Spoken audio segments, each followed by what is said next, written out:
Okay, so in this video, I'm going to show you how to report a problem in TikTok.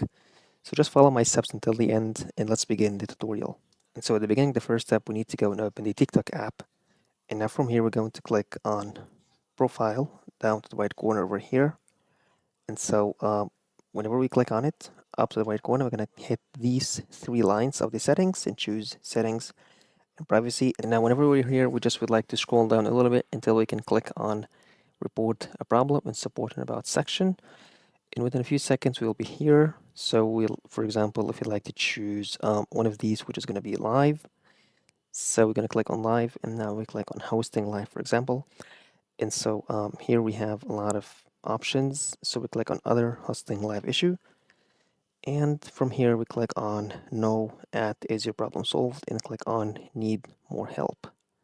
Whenever we click on it, we'll be able to write the report into script and to write wherever we want over here, kind of feedback and report. And here we click on submit, and that's how we can report a problem in TikTok. At the end, that was all today's video. If you find this video helpful, please don't forget to like the video, subscribe to the channel, and thanks for watching.